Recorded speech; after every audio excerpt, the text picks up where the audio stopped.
What's going on, guys? Kyle Sulker here, and today we're going to be starting a little bit of this series. This is going to be the how I made my first $10,000 before age 16. So let's just say how I made. So with that being said, you're going to probably wonder, why is this guy telling me this, and why do I care? Now, if you're under the age of 16 or around the age of 16 or even older, this still applies to you. But I think it's definitely beneficial to tell people this. I don't care to brag. This doesn't really make a difference to me at all, but I definitely think it will make a difference to you if you follow some of these same principles, if you're in a kind of a rut and you are looking to make money at a young age. So number one is going to be to retain any value you possibly can in whatever it is that you are spending money on. So either making money from, if you are whatever your hobbies are at the time, or you just bought your first car, etc., you're going to want to spend money, but whatever you purchase and put money into, like your computer, etc., you're going to want to retain that money. Now, I've talked about that in a video before, but it's an important fact because that'll give you the ability to invest more. And now that'll kind of lead us to number two. Investing more is a big deal because it gives you the ability to leverage more expensive things that have better margins, etc. And that's going to be to, buy and sell things. Now, I know everyone online is telling you to do this, or whether it be Gary Vee, etc., telling you to go to garage sales, and I think that is not exactly what I would do personally. Maybe it works for some people, but what I would do is go to places like Craigslist, and I would look at whatever it is that you have a hobby in specifically, or you can just duplicate what I started out in, which was iPhones and MacBook computers.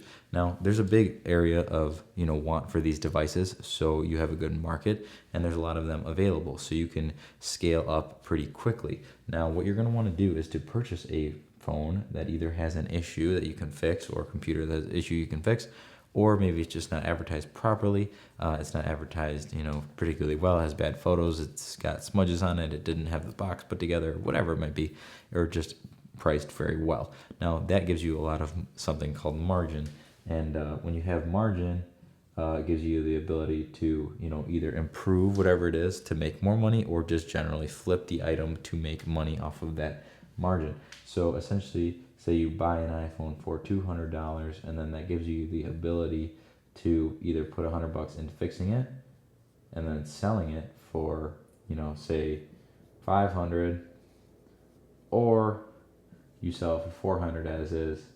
And either way, say you make a little bit more here, say you make maybe 600, maybe you make a little bit more for your time, either way. But maybe it's easier sold here because it's fixed, and maybe it's a little harder sold here because it's broken. Either way, so you make around $200 doing that. Now, this doesn't take very long to do. You can meet up people at Starbucks, McDonald's, etc. to buy these phones. Do your due diligence when it comes to phones or computers. Make sure that they're not stolen or iCloud hacked or whatever, or locked or whatever it may be. You can do that very quickly online by looking up EIN numbers, make sure things aren't blacklisted. Put a little bit of money into that. This is just me telling you this business model really quick so you don't get screwed over.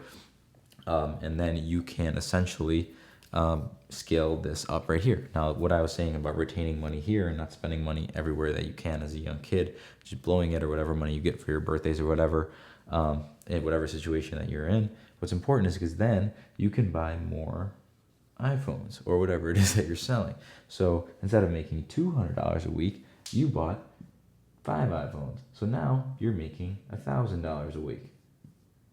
And now that you're making $1,000 a week, maybe after 5 weeks, you've got $5,000. And say, for example, with that $5,000, I'm just going to use examples that hit close to home. You want to buy a 2002 Subaru WRX. Now, this is ridiculous, and if you don't know what a Subaru WRX is, it doesn't really matter. But what it essentially is, it's just a car, and you could buy any car with this kind of same philosophy. And you can reference my "How to Own a Car for Free" video, or how to make where you can use those kind of tactics to either make money or break even on a vehicle. But then you can buy your big ticket item. Now, there's a little bit more risk involved in a big ticket item, and you can continue to scale this down here, no problem. You could use 1,000 to buy more iPhones and do whatever you want to, and continue scaling that way, whatever, vertically if you want. But if you want to scale up for this model horizontally, you could buy this for $5,000, and then you can do some work to it, clean it up, spend your free time working on it, etc., etc., etc., and say you sell it for $7,000. Now, I'm using these numbers because these are numbers that I've actually used before. These are very, very, very conservative. And I know there's a little bit more that goes into it than me just telling you that you need to wipe it down and take it through the car wash. But at the same time, it's not that much work for what you could potentially be getting out of it. And it's a lot more fun than working at a traditional job while you're in school, especially something that's, minimum wage. No hate to anybody who does it, but I'm just saying this is a great thing to either do on the side or do in replacement of that. So that being said, I take you about 5 iPhones, say about $200 profit to make $1,000. But now you made about the same amount you'd make on 10 iPhone sales from one vehicle sale.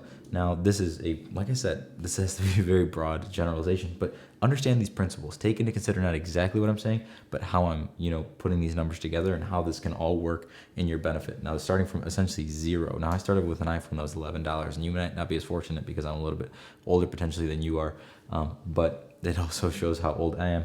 That iPhones were out when I was younger. But either way, you can start with an item that's laying around your house. You can ask your parents or somebody around you for an electronic item or an item that's sitting in their garage or a bicycle. Throw it on Craigslist to get started, and that might be your leverage to make $100, $200 to start investing, and then you can use this kind of whole circle to go back up. Now, so this is a pretty easy way to show. I mainly invested in iPhones, MacBooks, heavily MacBooks, and cars that I liked and had interest in. The reason that you do things that you're interested in is A, it's easier to stay passionate about working and doing things that you're interested in, and B, when you speak from something that you're already sold on, it's a lot easier to sell, and it's a lot easier to be educated on. It's a lot easier to make informed decisions. So no, I'm not going to try, even if I could buy, let's say you could buy bed sets for cheaper. I don't have a truck. I don't know anything about bed sets. I don't know anything about furniture, and I could learn it, but I just would rather stick to one niche. So pick your niche and then work through it, and then maybe pick your next niche, or pick something that you already are looking at by default, like working and buying your first car, etc.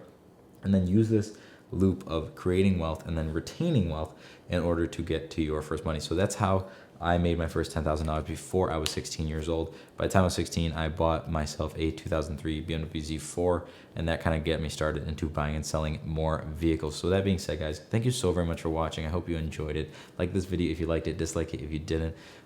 If you have any suggestions or you want to hear more about any of these topics, or you have any topics for me, drop them down below in the comments. I love to hear them. And if you enjoy this channel at all, please subscribe and give this video a thumbs up. It means the absolute world to me. So that being said, guys, thank you so very much for watching, and I'll see you guys next time.